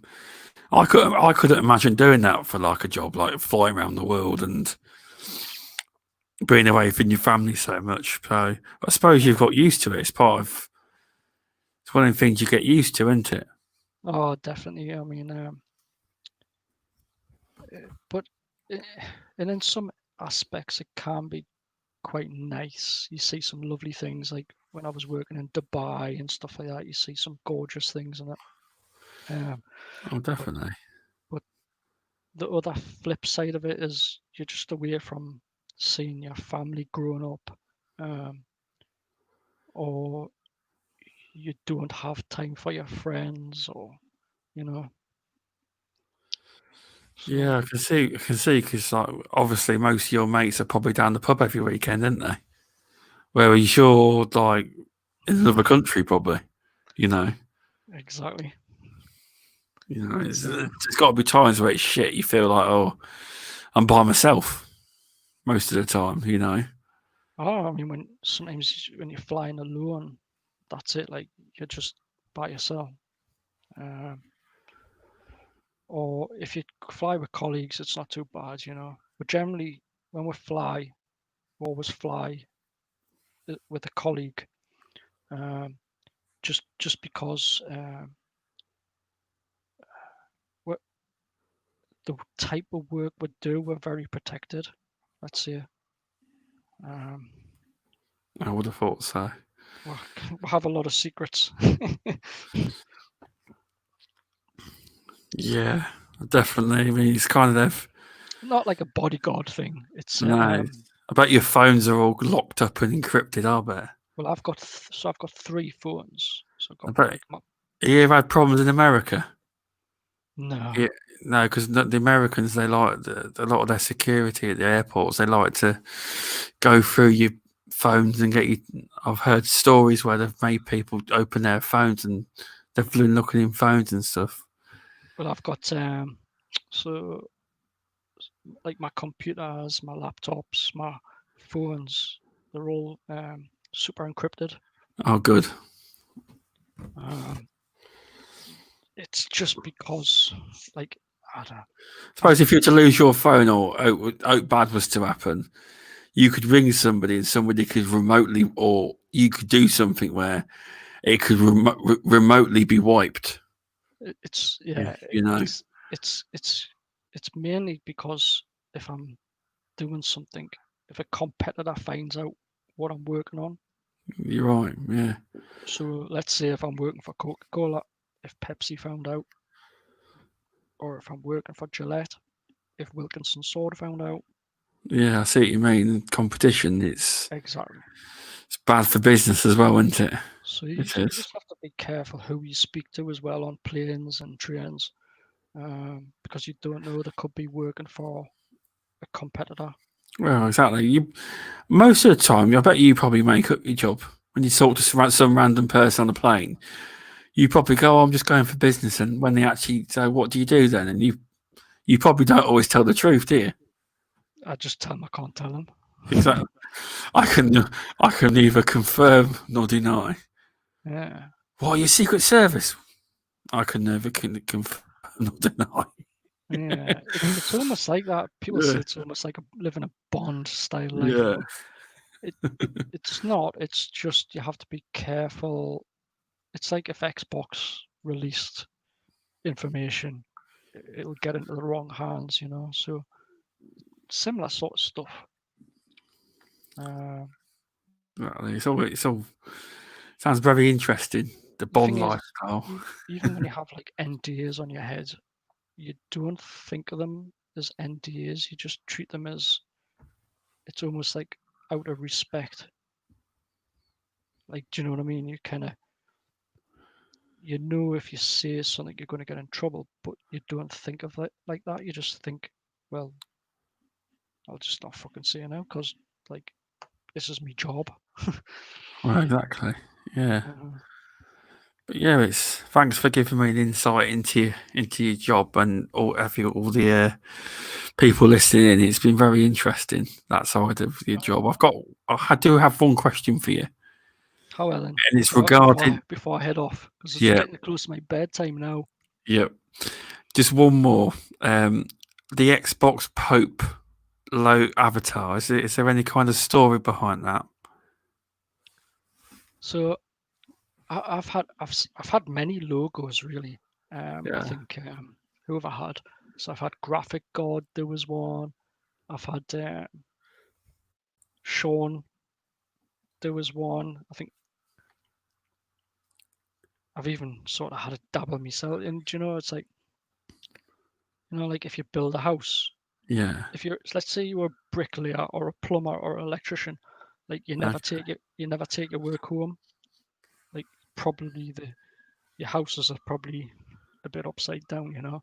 Yeah. It's the same with a designer. Like I can't design my own work. Are you being raided? Oh, it's because I've got the window open. And so I had a guy called I Am Deadbird. Oh, He, okay. he's a local lad, like next to me, but Oh, I see. he's the guy who does a lot of art for Rainbow Six Siege. Oh, does he? I didn't know that. He is a legend, like. So I kind of asked him. I says, and he came back with something, and I was like, I think my brief was, um, I kind of just want it simple, um, and just like my face, but not as in my face, but and he came up with this first hit, and I was like, fucking hell, I love it. Like, you know. So I think the Pope logo that you see on this stream is pretty iconic. Like, I think it's probably one of the most iconic I've had. And it just means a lot to us to have someone like I Am Dead Bird kind of do that, you know. I'll have to look him up. I will definitely. Only because I'm like a huge Rainbow fan as well, you know. Oh, you play it, do you? Do you play it a lot? Well, one of the reasons I've got a shit gamer score is because I play fucking too much multiplayer. See, that's my problem. I mean, up till a while ago, I just used to play Call of Duty, Gears, stuff like that, and that's why. Your game score's crap. Because I'm always fucking online with people. Exactly. You know, but yeah, that's a. No, it's I know it's not everybody's taste, and it has gone downhill a little bit as a game, but I've never played it. I'll be honest. I've heard all the hype about it, but I've not actually ever played it. So it's always on sale though, every so often. So one of the things like you'll probably know in like when you're going back to the old marketing thing. Okay. And I think the problem with Rainbow Six Siege is so we call that the jam effect, as in jam. So, and how it kind of how it's explained, right? So there's this sort of jam shop, like store, let's say, and he's got every fucking flavor of jam: peach, lemon, strawberry, blackcurrant, like fucking loads of jams, right? Yeah. Now people were going in there, and his sales were like declining because people couldn't make their minds up whether they wanted strawberry, whether they wanted lemon, whether they wanted orange, because there's too much choice, you know. So what they did is they created a table outside the shop with only, let's say, 4 flavors. So there was only strawberry, only orange, only blackcurrant, and only lemon. Now the sales went up 40%. And it's because people only had 4 options to choose from, you know? Yeah. Versus the 50 options that they had inside the shop. So having too many options on a brand or a product can be quite dangerous because people become like confused, or maybe they know what they want, but then they see something else that kind of forces them to think, oh, do I want that? Then they go away and they think, I need to think about it, rather than making an impulse buy. So you have to create an impulse buy. Now the problem with Rainbow Six Siege is I think they're trying to create too many characters. Are they? Okay. So the game is becoming too big for what it needs to be. Do you understand?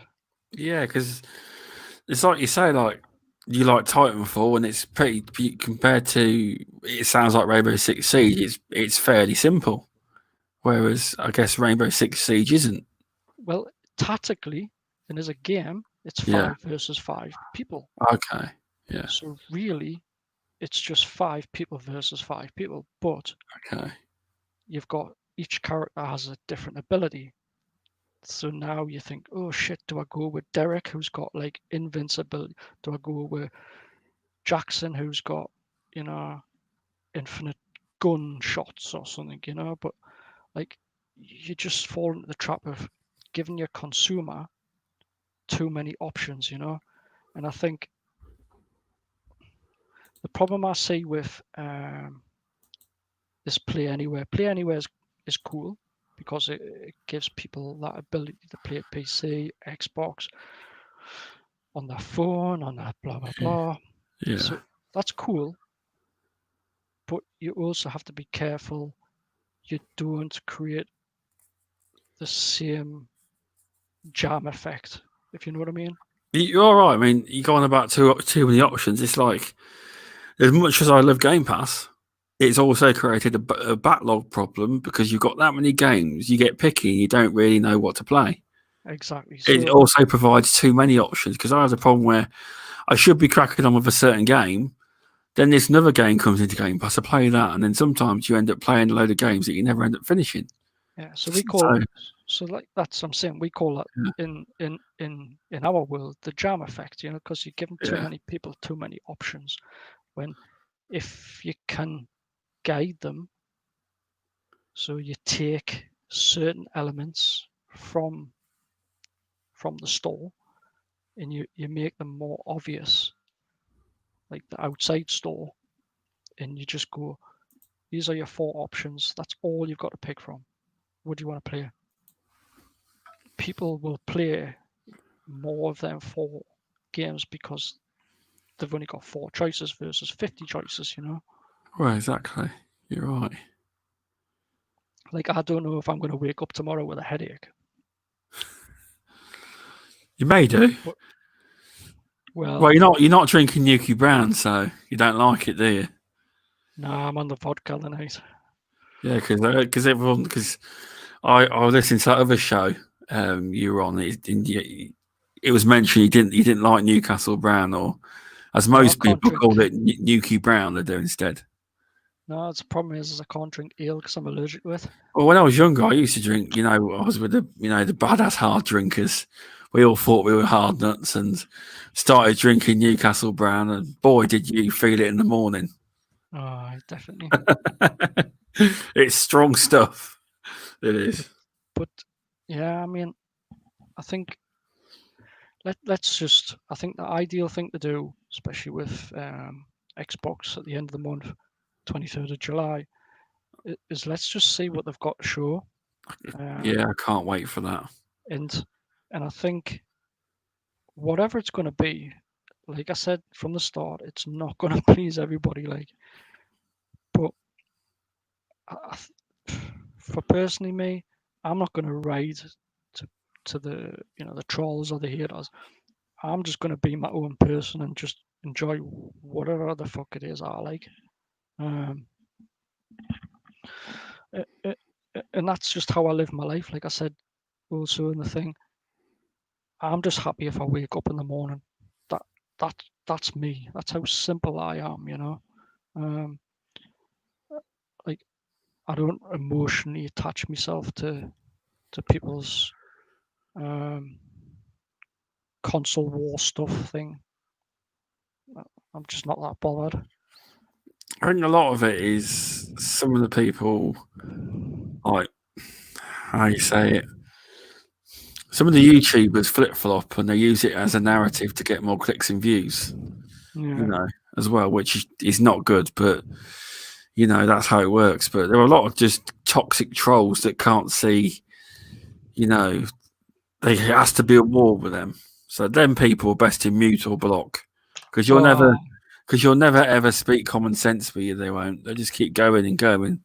That's what I do. It's a sad thing to do, but I do. If I see any negativity, I don't care who you are, whether you're a blue badge, if you've got 10 followers, 50 followers, 6,000 million followers, I don't care who you are. I'll just mute the fuck out of you because I'm not here to listen to negativity. I'm just here posting me fan art for people who request it. Maybe cheer some people's days up, and that's as simple as it is. It's really nice. A really nice thing, though. It's positive effect on the community. It is. And I think if you start trying to be somebody to please somebody else, then that's when you start to lose yourself. And maybe these people who I've muted might have changed. Yeah, they may have done. You don't know, but until I know, until I've got confirmation that person has changed, and they think, I did make a mistake. Sorry, oops. Then maybe I'll go back to them. But I'm not here for numbers. No, you do well with numbers, but that's due to your people liking what you do. It's not a thing you've been actively trying to get, is it? You know, you're not if I drop down to 1 follower tonight, I'm not going to cry. Nowadays, I'll just post even more stuff, even worse than what I've probably posted. Like I'll just keep doing me. Well, it's the best. It's the best way. It is. You know. I'm not submissive to anybody. I don't even have to use YouTube. I don't even have to use Twitter, like anything. I do this out of the kindness of my heart, you know. I don't do this to please myself. I just do this because it puts a smile on somebody else's face. Exactly. I mean, that's obviously the main goal of doing the custom fan art. Yeah. It's really, really nice. But no, I mean it's been a fun show. I mean, like I said, I don't do many podcasts. I hope it's give a little bit of insight into Pope.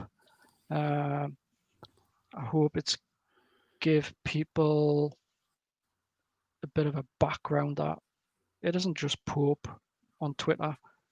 You know, there is a person behind it, and he does try his hardest to keep people happy, talk to them, interact with them, game with them. You know, if I wanted to be a dick, I would be a dick somewhere else. You know, why should I be a dick and tell the world about it? You know, I'm just a down to earth guy, who's just trying his hardest to create controllers for real. Who's just trying to make people happy. That is Pope. He's pretty simple, really. There's definitely, you've definitely come across as down to earth and a genuine guy who wants to help and be positive in the community. I think, to be honest, we need more. Joke. Just give a cheeky joke here and there, you know. Yeah, exactly. We need more of that. We need more of that in the world, you know. Of course, it do. I mean, you can only read so much shit about Xbox is crap, PlayStation is crap, SSDs. It's like, for fuck's sake, man. Yeah, man. You know. I'm happy just to play a game. I couldn't give it. Nowadays, my eyes are so fucked. I'm lucky if I can see fucking 20 fucking frames per second. I mean, fucking 30 and 60 and God knows what else. I'll be honest. I ain't got a 4K telly, so I couldn't tell you what. You know, people going about. Oh, I can see 30. I can see 60. And I set my videos at 60 frames per second, but I can't actually. If you were to say this screen's got 30, this screen's got 60, I couldn't tell you. I couldn't even tell you. It's not my eyes. I've just haven't got. I don't think my telly support. I haven't really got a 4K telly. So, do you know what it is? People keep telling me to buy a new one, but until our TV breaks, it's not a good enough excuse for my wife to say yes. We can buy a new TV. And this is what people put peer pressure on. You know, like I said, it's my job in the real world to force you to buy a 4K TV. It ain't working yet, so keep working on it. No, but at the same time. But I did send her when we needed a TV. Mm-hmm. She was going to buy a 4K TV, but then the bloke at the shop told her this was a better deal. This was the manager's special, so she bought that one that wasn't 4K. See, man, you should have listened to my advice. That was given to you on the display, not the salesperson's. Exactly. I didn't go though, so that's what happened. You know what I mean? The thing is, a nice TV still, but the thing is, I understand we're not all financially on the same page. Oh no! She could have had the 4K TV. There was not that much difference, but no. But I'm saying, in general for people. So I'm not gonna degrade someone because they've only got a HD TV. You're gonna play like shit Xbox games because your TV's shit. Like, I couldn't give a fuck. You know what I mean? I'd be like, look, good on you for at least playing a fucking game.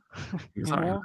Like, honestly, people think I care, like, about this console war stuff, or they'll send us messages saying, "Oh, PlayStation's gay" or something. I'm going, like, block, because I couldn't give a shit.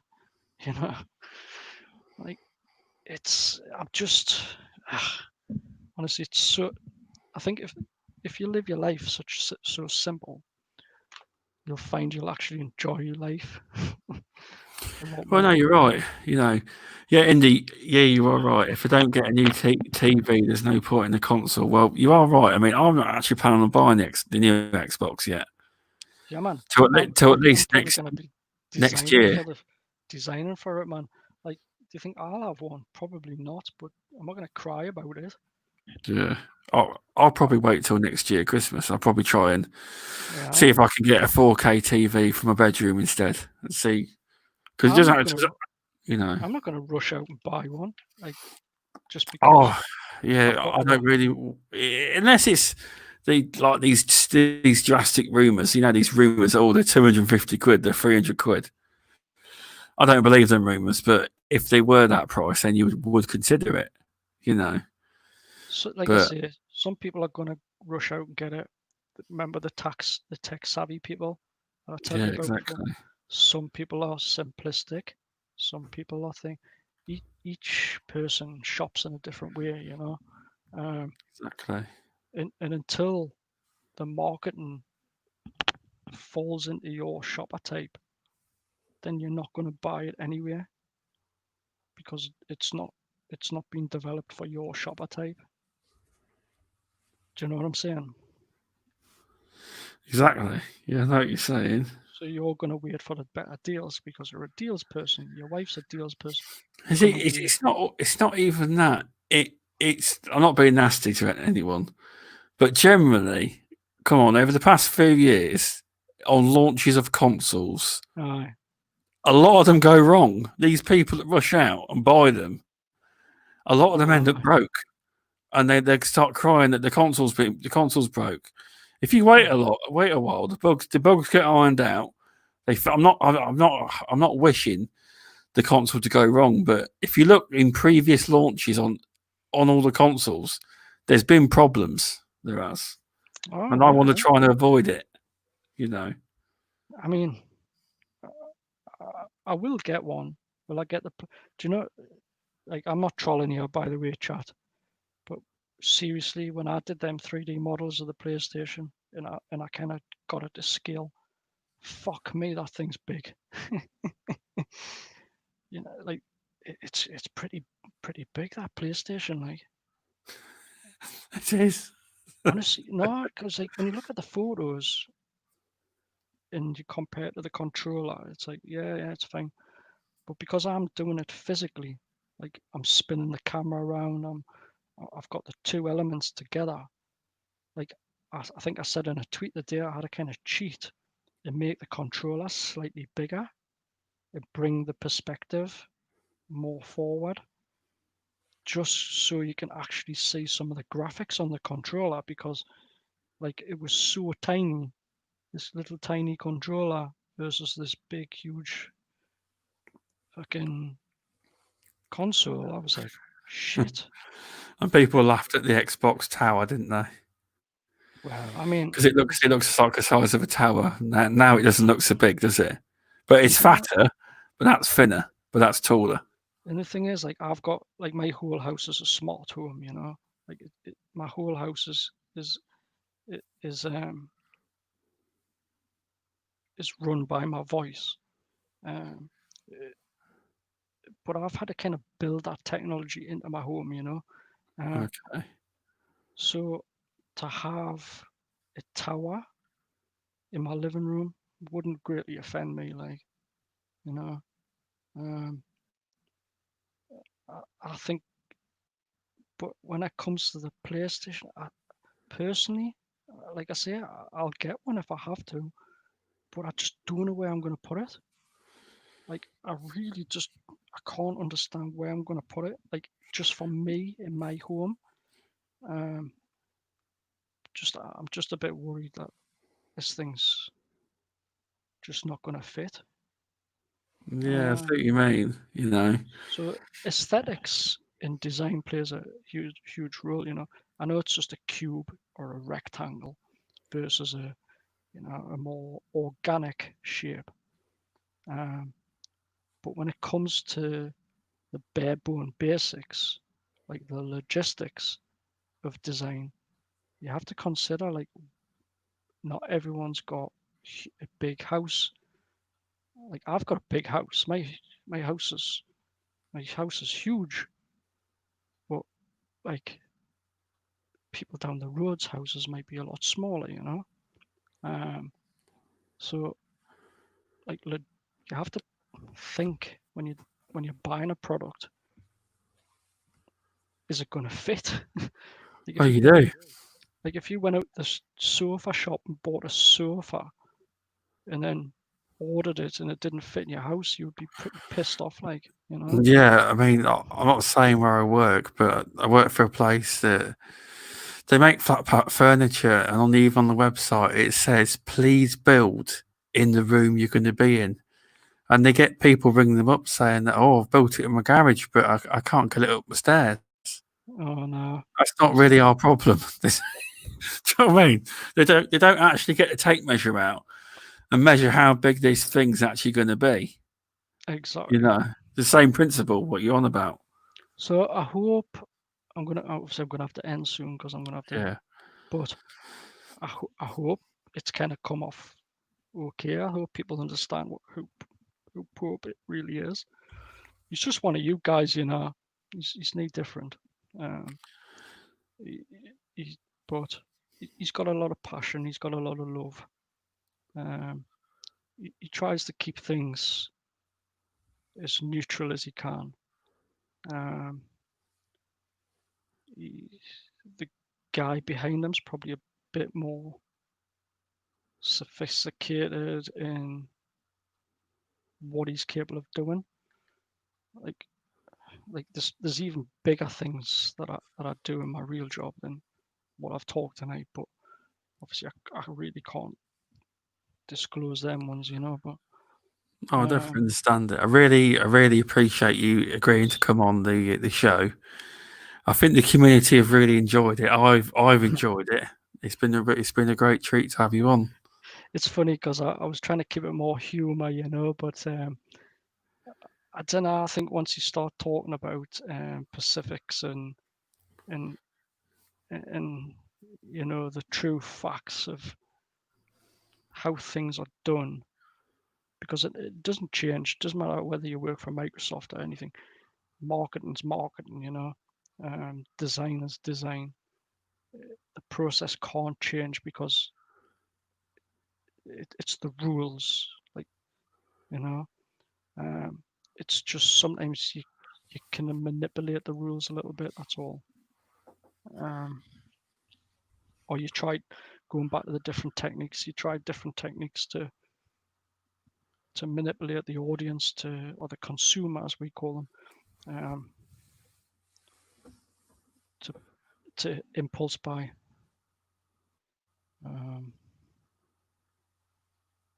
But yeah, hopefully I'm gonna have so yeah, I did post a couple of videos of all the art that I did this year.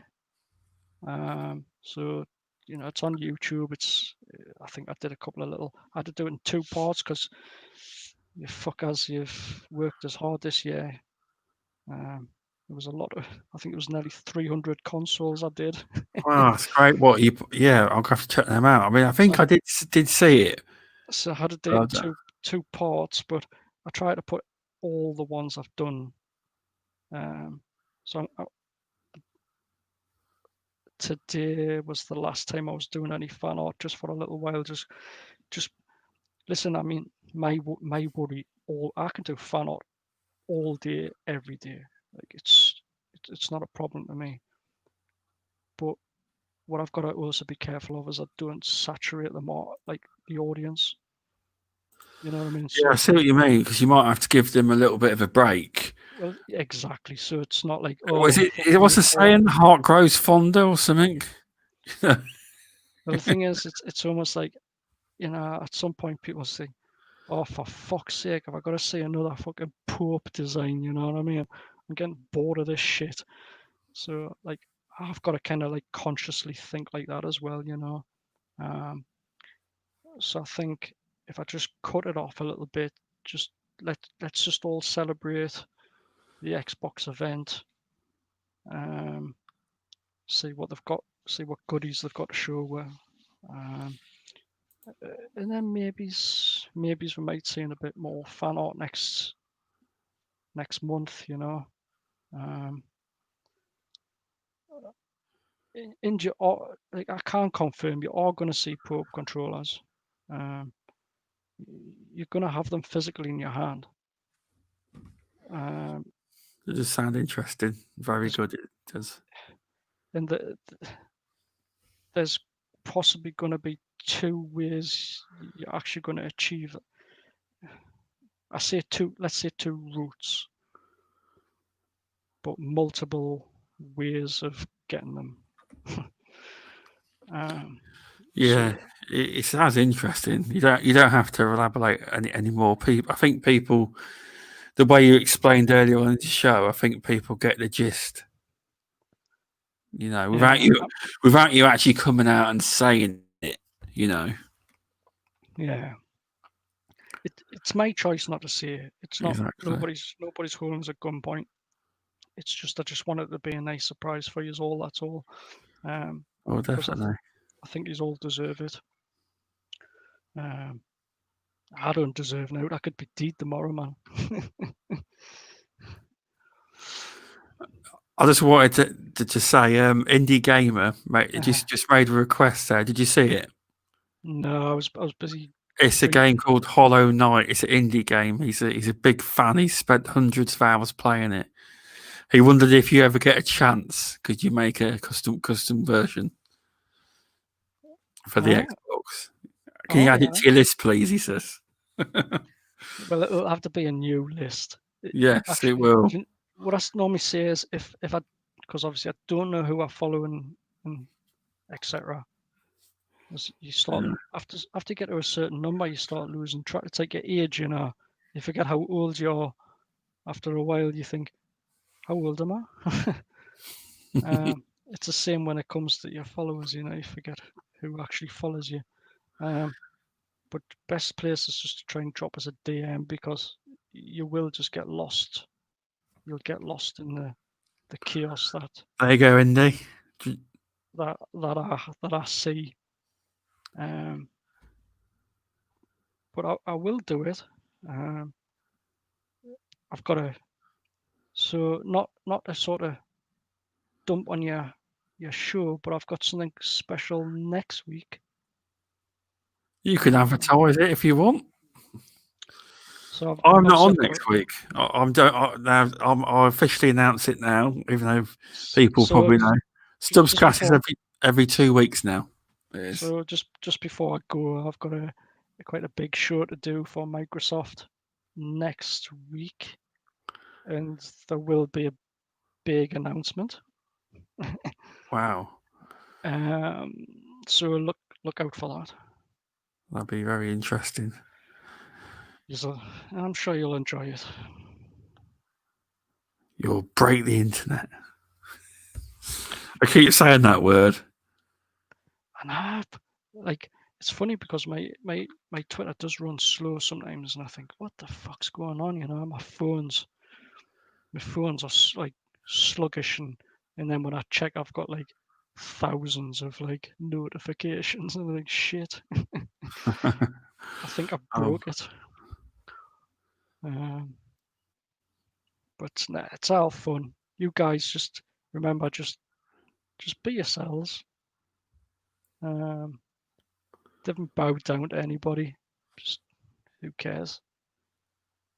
We all know who you are, who are cool and who's not cool, and who's a dick and who's not a dick. If you want to really get down to the bottom of it, but 9 times out of 10, we all realise that we make mistakes. all think, just give people a second chance sometimes, you know. And if they keep continuing, well, it's no hardship at the end of the day. Just go your separate ways, you know. That's what advice I would give. That's great, and that's great advice. And just play games. Whether I'm fucking half blind. So 30 frames, 60 frames, who gives a shit? HD, 4K, who gives a shit? I can't even see. Sometimes I can't even see fucking 5 foot in front of us. Just make sure you're having fun. Triple A, little A, indies. Yeah, indie gamer. He does hate the term bangers. He absolutely hates the term. Well, you see, bangers for me is like I don't know. Bangers and mash. No, women's breasts or something. They're like bangers. That's what we would call bangers. Yeah. Daz will probably know that one. Yeah, Daz will. It's like a north thing, isn't it?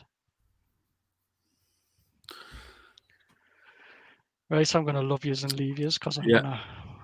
I appreciate you. I appreciate you coming on Xbox Pope. I really thank you, and thanks for your time. At least I didn't break. Whose 3-hour stream did you do? Oh, Dreadpool.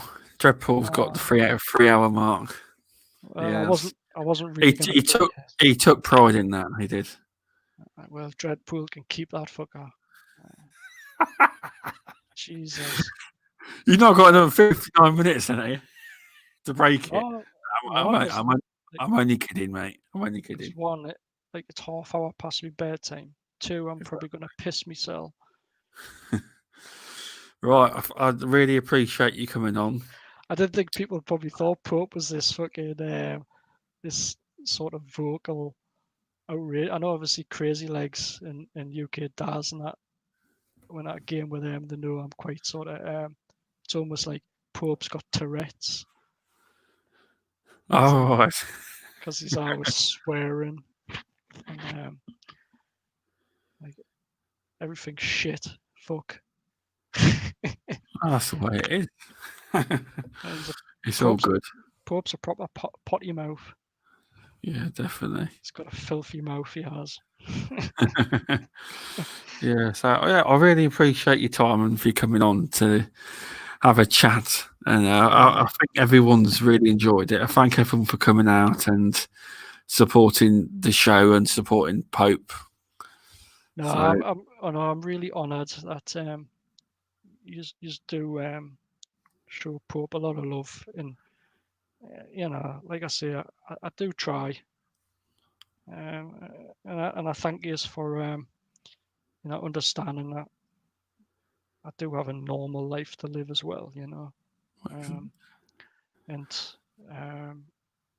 I do know I'm only going to get bigger, not because I'm trying to get bigger. It's just unfortunately that's what's happening, but I'm still always going to be the same guy that you're speaking to tonight, It's just not my nature to be anything other. Okay. Okay. All right, then. Thanks for coming on. I really appreciate it, and you've given people a real insight into Xbox Pope and everything you do. So is the show getting translated so they can understand? No, it's not getting translated. You might have to translate Geordie. I don't even think I could do that, to be honest. Like if I says Ganyem, you wouldn't know what Ganyem is, do you? No. So Ganyem is going home. Oh, okay. Or we can Ganyem see Wallace. Ganyem see Wallace is like going home to see the wife. Oh, okay. Okay. Oh, you've probably seen some of the little fuckers in the chat there saying, "Why I pet?" Why I man? Why I man? That's about my best. That's all I can do. Or we say, "Gan doing the tune." Can you say that one? Gan and doing the tune. Gan and dan and tune. Gan doon a toon. Doon. Go and dan a Gannon. Doon. The. Toon. Ganon dan a toon. That means, I'm going to town. See, I'm learning, people. I'm learning. Teacher Geordie one day. Yeah. It's hard to believe I actually speak French, Italian, and Spanish, isn't it? As well, in Geordie. Wow. Yeah. I'm not totally fluent, but I know enough. I can speak German as well. But I'll not practice that on you tonight. So yeah. So I thank.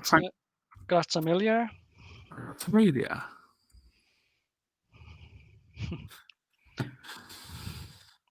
Just a bit of it's a good lesson in Geordie. YA man. YA. See, that's an easy one for you. So what's YA mean then? I don't actually know. YA man. Just means like I, yes. Oh. Okay. Canny is good. See, canny is also used by the Scottish as well. Yeah, well, we do live on the Scottish borders, you know. Yeah. Well, yeah. Like we see bairn, so like the Scots use bairn. So bairn is a kid, like young person. And then there's lots of influence from Irish and Scottish.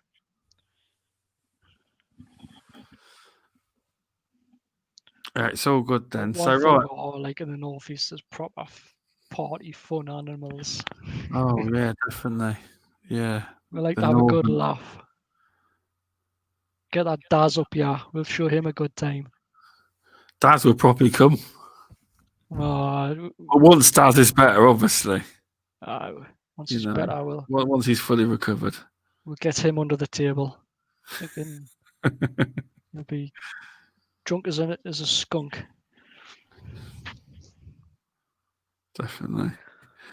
So right, I better not take any more of your time up because you've got to get some kip in. Go to the toilet. And go to the toilet. Yeah. Doesn't help drinking all this spirits.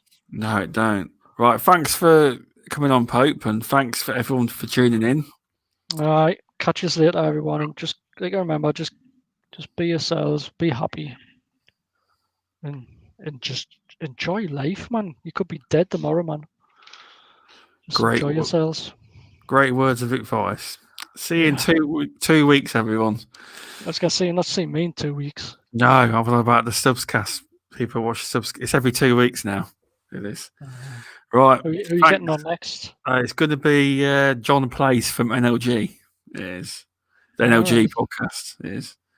So, thanks, everyone. I hope that wasn't supposed to be a secret. And I just it wasn't.